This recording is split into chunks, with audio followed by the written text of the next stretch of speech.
it just kind of felt like, I don't want to say like you didn't care, but it just felt like you just did whatever you wanted, and whenever you wanted to communicate, you communicate, and when you didn't want to communicate, you didn't communicate. So I was like, all right, okay, I'll accept that because I don't have anything negative towards you, but that did bother me. Yeah, and that's really great feedback and something good to know. And I can kind of see the through line as to where those same qualities probably came back to, really hurt me in many ways. And I'm sorry that I hurt you again.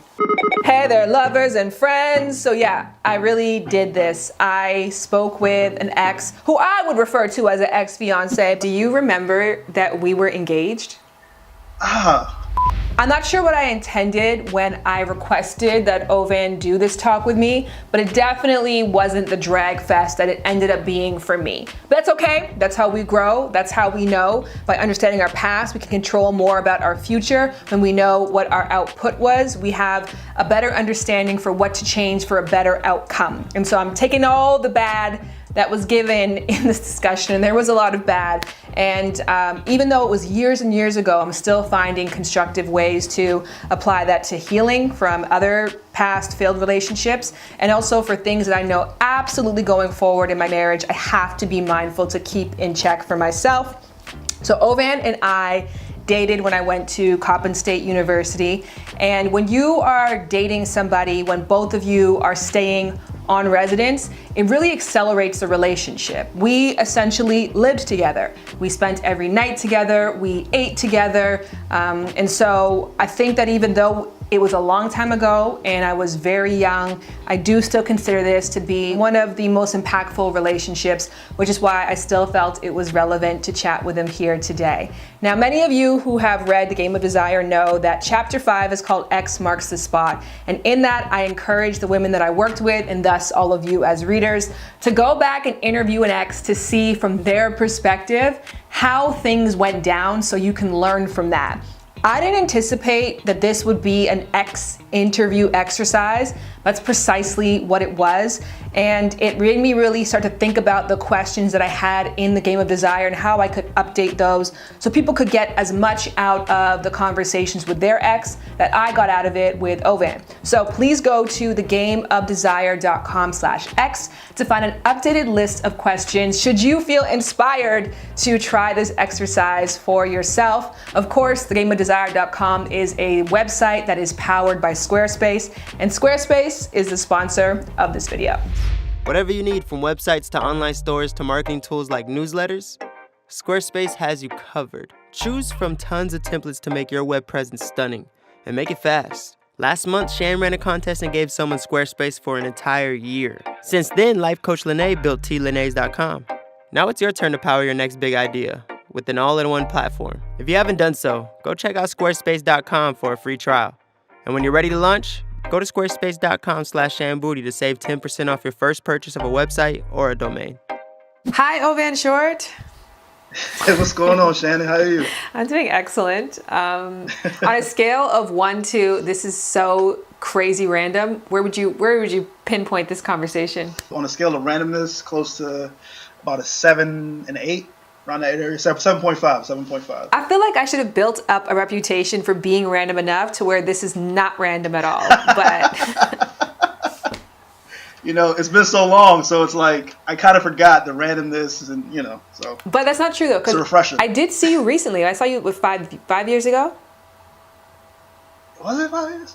4 years, and that was random because I just popped up at your job. Yeah. Oh yeah. It is one of the byproducts of my job is that I think these type of things become very normal to me, and then I forget that they're not normal things to do, but it should be, because you were a really big part of my life and a really big part of my story and my formation around love and relationships in general. I would just love to know, from your perspective, how would you describe what we shared? If I can put it into maybe one word, I think we truly shared it was fun. It was so free. It wasn't like a typical relationship that I've been in before. It was new to me. It was I never had somebody who was an ass. You know what I mean? Like I'm a jerk. Like that's just who I am. But then I found somebody who's maybe a bigger ass than me. So it Oh was my like gosh. I had to like That was his honest recollection of me. And as you keep watching, you'll find out that it only gets worse for me. Owen, do you remember that we were engaged? I know we talked about it. I didn't know. Yeah, my brain is just not as good as it used to be. But tell me about it. Tell me about it. I think that was really indicative, though, of the relationship that we had. It was an engagement without a ring. About it. Yeah, yeah. It was an yeah, engagement without a yeah. ring, but it was just basically, I was leaving Baltimore. I think I was a teenager still, and you had just turned 20. I was leaving 20, Baltimore, and we had shared so much. It was definitely my first adult relationship. I think in many ways we lived together, although technically, you live in different Yeah. dorms, but you spend so much time with the person. And so I felt like that was just our attempt at making Yeah. like a verbal agreement that this is something that we wanted to continue. But yeah, it was a kitty ass engagement, yeah. but I still was like, yeah, I was engaged before. Yeah, it was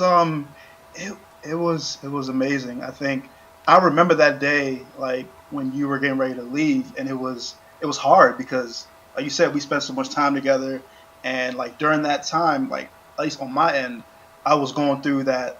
So pledging my fraternity, being online, and then yeah, shout out to Iota Phi Theta Fraternity Incorporated. Got to throw it out there.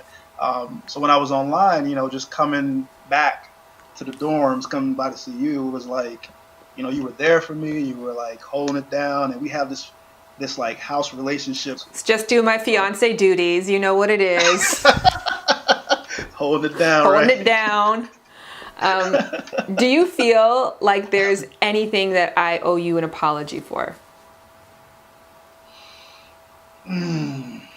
Wow. I think in some ways, I guess on my end, I didn't necessarily feel like there was closure. Um, I felt like the last day we spent together, we both kind of knew like, all right, this is it. But I don't know, it still didn't feel like, in a sense, like it was over. I knew it was over, but so I don't want to say closure, but closure seemed to be the best thing to think of.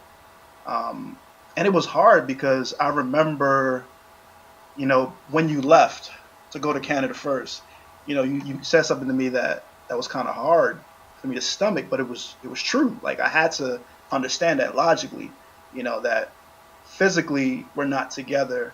And correct me if I'm wrong, but I think you said something along the lines of, like we can see other people until we get back together or something like that. Do you remember that? That's a very, I don't remember saying that, but that's a very me thing to say. So I could see that. Can you hear me? Yeah, I can hear you. Hello? Hello, I can hear you great. Ah, hello? I'm having no problems on my end. Can you hear me fine, Ovan? All right, so to recap, I was an asshole. Yeah. You don't remember being engaged to me, and you feel as though I didn't give you closure. Very close, pretty much, yeah. Yeah. You were telling me your side. Yes, I think from my perspective, I remember things very positively, and I'm acutely aware that whenever you remember things very positively, it's because you were probably the negative person. That, you know what I mean? Like, that's the math. If you're like, no, that was a great, everything felt great. I felt very clear at the end. It felt very smooth. It felt very amicable. And then I just really thought about it, and I was like, that probably is indicative of you didn't do things and tie it up well for the other person. There's a song that you and I had identified for each other. I want to call it our song, but do you know what song that is? Oh shit, you making me think now. God damn. I'm gonna let you go first. It's the right answer, so you could just tell me the answer. But it's John Legend, Ordinary People. Exactly, that's what I was. Tip of your tongue. Who's the asshole Yeah, here, Ovan? Okay, I remember all the sentimental things. You know what I remember? I remember Dent Head. Dent Head, Dent Head. You ass. Ovan had a very small dent in his head, and so I made up a jingle about it. At that time, I do not think I understood the difference between flirtatious teasing and straight up bullying somebody. And if you guys read The Game of Desire, you know the other ex that I interviewed referred to me as very raw and blunt and incapable, or seemingly incapable, of having sensitive conversations. And now that you're starting to get all these different pieces, you're beginning to see how I was the architect of my own intimate demise in many ways during my formative years of trying my hand at love. And that's okay. This is why I do what I do for a living. It's why I study this craft, is because I acknowledge that a lot of us, one, don't have the best instincts, or two, don't have the best examples, so we end up trialing and erroring, and a lot of that trials is tons of errors. But that really speaks to the song that I said that was Ovan and I's song at the time, because even though I didn't necessarily know what I was doing wrong, I did know that I didn't know what I was doing. And so if you guys remember Ordinary People, maybe we'll live and learn. Maybe we'll crash and burn. Maybe you'll stay, maybe you'll leave, maybe you'll return. Maybe another fight, maybe we won't survive. But maybe we'll grow, we never know. Maybe you and I, we're just ordinary people. We don't know which way to go. 'Cause we're ordinary people, maybe we should take it slow. So yeah, there's a lot I would change if I could go back, but I can't, so all I can do is learn going forward. So enjoy my learning process. Before we get back to the video, one more shout out to Squarespace, the sponsor, and then I will give you no more interruptions. You guys can just see how the conversation unfolded. If you haven't done so, go over to squarespace.com. Go play around, go have fun, go build a website. Feel the reins of what this website can do for you. And when you're ready to launch, go over to squarespace.com/shambooty to save 10% off your first purchase of a website or a domain. The reason why the song Ordinary People stuck out to me is because I remember at the time just feeling like I didn't have the tools. You know, we were in love and in a long distance relationship and in our early 20s, and there's so much happening. I didn't even know career-wise what I was gonna do, and so it just felt like an overwhelming sense of responsibility that I didn't have the coping mechanisms to manage, or the communication skills to effectively tell you what I was going through. And so it probably came across in really direct, insensitive lines, like we should see other people. It probably came across in really like direct ways, like not talking rather than talking out of fear of saying the wrong thing. So Ordinary People, I remember just being a song that felt really true, because it was like, I'm experiencing a love story with you, I'm experiencing a positive relationship with you, but I don't necessarily know how to manage my feelings and expectations in a positive way that's positive, obviously, for both of us. Yeah. I mean, it's funny though, like in a way, I kind of felt like I didn't know fully where I was or where I wanted to be. And in a sense, I kind of thought you knew where you were and what you wanted to do. Like I looked at you and I was like, man, like she is motivated, and in a sense, like I've always dealt with competition in my life. You know, like competition fuels me. It makes me want to work harder, and that's just how I've always been. So in a sense, I was looking at you, I was like, man, like she knows exactly what she wants, where she wants to be, and she's working towards it. I did feel like I got to step my shit up, and you know, it just kind of made me feel self-conscious. Again, I guess another thing hit me. I felt self-conscious, like I got to get my shit together. I gotta push hard. I gotta work harder. Well, I remember doing background work when I was dating you. So the fact that you looked at me as like doing it, you know, is quite impressive. But I think that I had started, to your point, to develop, and I know this, I can't concretely remember why, but I do know for some reason I credited Laid, my first book, to you. I don't remember the inspiration or story behind it, but I do remember either it was the confidence that you gave me or the reassurance that you gave me, because, you know, obviously my family or my close people around me weren't gung-ho about this like concept that I wanted to do. But I feel like you gave me the like, nah, you can do this. It's going to be good. Like, go for it. So I think in many ways, Because like I if you believe in felt, you. I mean, yes, you did. you You know, did. yeah. Like I think like if anything, if like even if I'm not where I'm supposed to be, that doesn't mean that that I shouldn't encourage you because and like I felt like you kind of already knew what you want to do. You were pushing in that direction.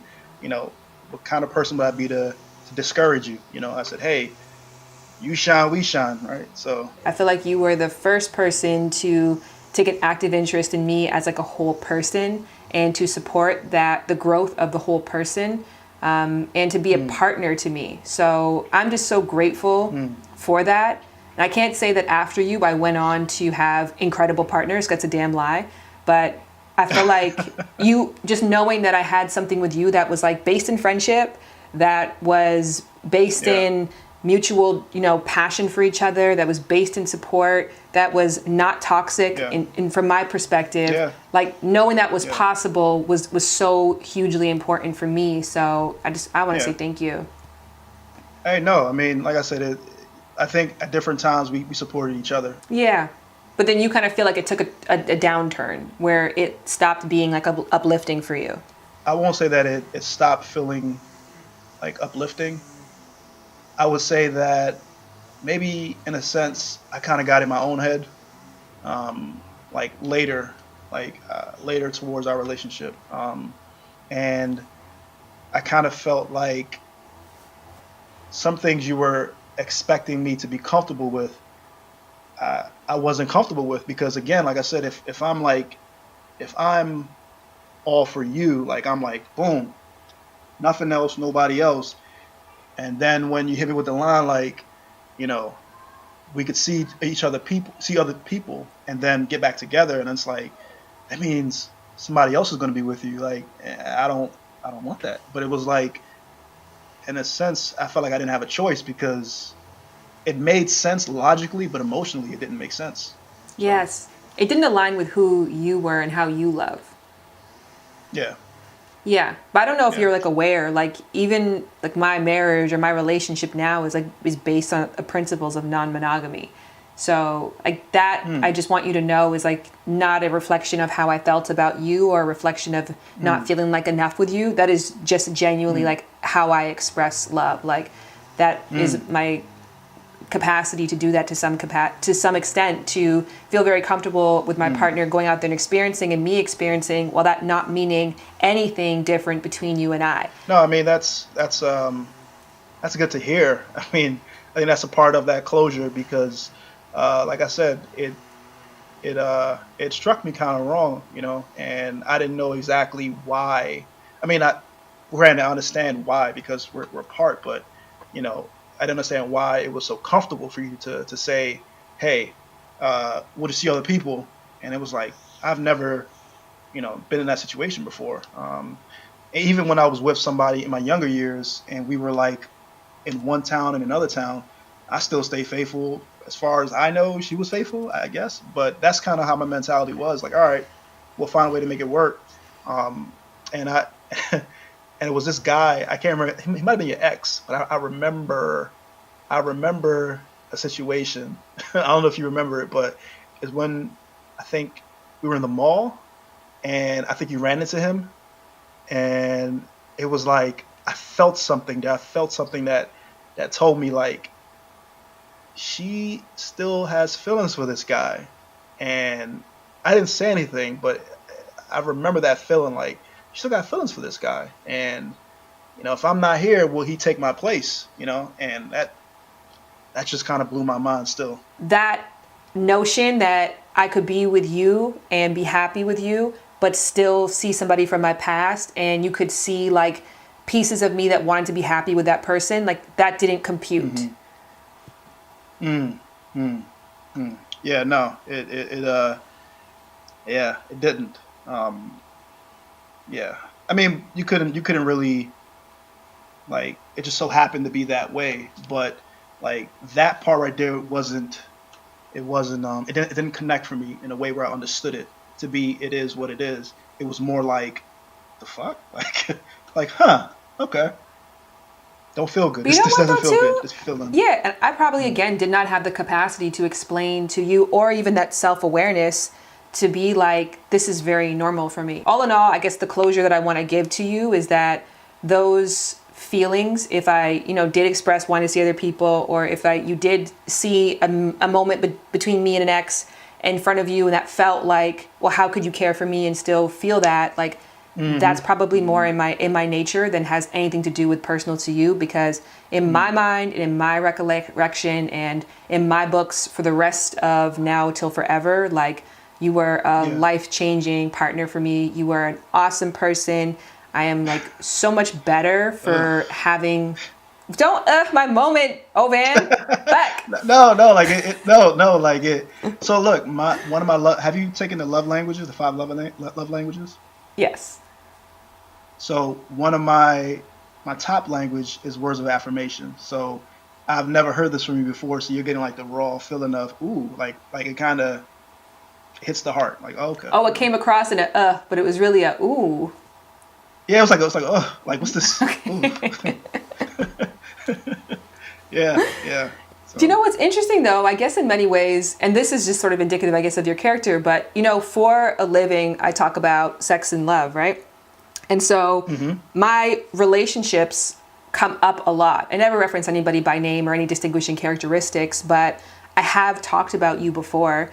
And you're even in my recent book, I'm pretty sure by name. I might have actually listed you by name in my book. It's a sentence though. Do you want me to read it to you? I think it's, let me check right now. Yeah, sure. Yeah. I wanted to read you, Ovan, a section from my book, which is called The Game of Desire. And you are on page 245.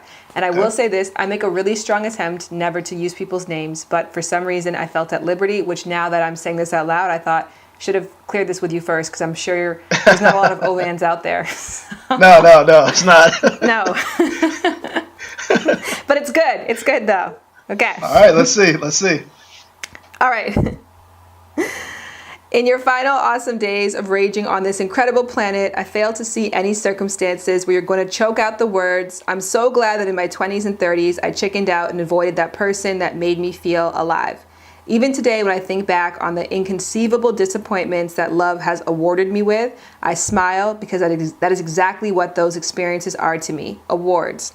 The award for puppy love on acid went to my 19-year-old self who got, quote unquote, engaged, and then in brackets it says, you know the kind without a ring, to my boyfriend because I was leaving Coppin State University early, and for some reason, promising my forever seemed more logical than saying goodbye. In brackets, I said, hey, Ovan. Wow.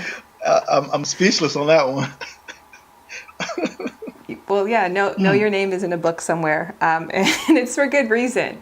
I do, I think back on our time and I think about it like an award. That's it good. It was a gift for me. It was a gift, and I wanted to thank you for that. Yeah, no, I mean, this was definitely good. I mean, like I said, it helped me in a lot of ways because a lot of the things that I felt, as time went on, I kind of just buried it and moved on. And like I said, I never had any ill will towards you. So whenever you popped up, it was always like, hey, sure, however can I help, I'll help, because, it wasn't all bad. We had good times. We had some fun times, and a lot of the stuff that we went through, like I learned from it, Like, overall, it was a good relationship. I think we both learned some things from it, and it made us, better where we are now in our current situations, in our current marriages, and our life. So it was good. Well, tell me about your life now, and what's exciting to you, and tell the people about you, where they can find you, what you're up to, and all those great things. Yeah, cool. So right now I'm on lockdown, like everybody is, with this virus that's going on. So when this is not happening, I'm out. I work for my local government through Recreation and Parks. I supervise after-school programs for teens. I love working with kids. I work with kids my whole life. And when I'm not working, I do acting. I do background work. I just started doing that last year, so it's been really nice. Just coming on new jobs and just learning the craft and getting better at it. I also like investing. So I do a lot of investing through the stock market. I own a lot of shares of different companies, and that's kind of been my drive and my passion. And I started something called OK to Motivate. And you can find me on Twitter at OK underscore to motivate. Also on Instagram, OK underscore to underscore motivate. So my goal behind that is really just to get people to understand that, hey, you don't have to be some Harvard educated person to learn about the stock market. You could be a regular Joe as long as you put the time in and the work in to learn about it.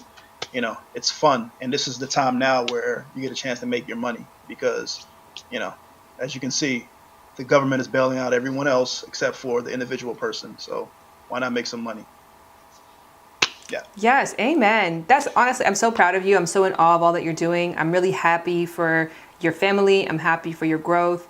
And if back in the day I didn't call to check up and say how your family is doing, I hope that like now I get to rewrite that and ask, how is your mom?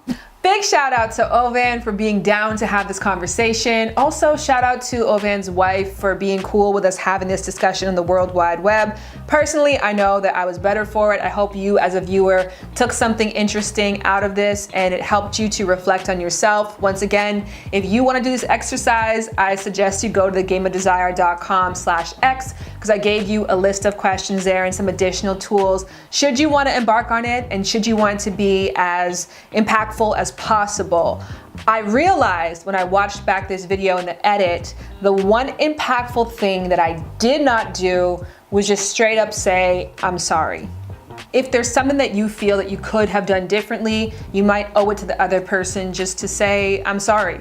I regret the way that I treated you. I regret the person that I showed up as in that situation. I regret the side of me that it brought out, and you were undeserving of that. So I apologize. I have definitely learned from this experience. Like I said, I took a lot of positive out of it, and I wish that you left feeling the exact same way. But hopefully now we can right those wrongs years and years later. It's never too late to grow. It's never too late to evolve. And your growth and your evolution should not mean the people who were harmed from your previous version should be left in the dust. And so I think it was important that I did this video for a lot of different reasons. But enough about me, let's talk about you now. Should this be a series? And I don't just mean for me and my own particular tragic love life from the past, but in general, should I bring people together to try to have a constructive conversation like this?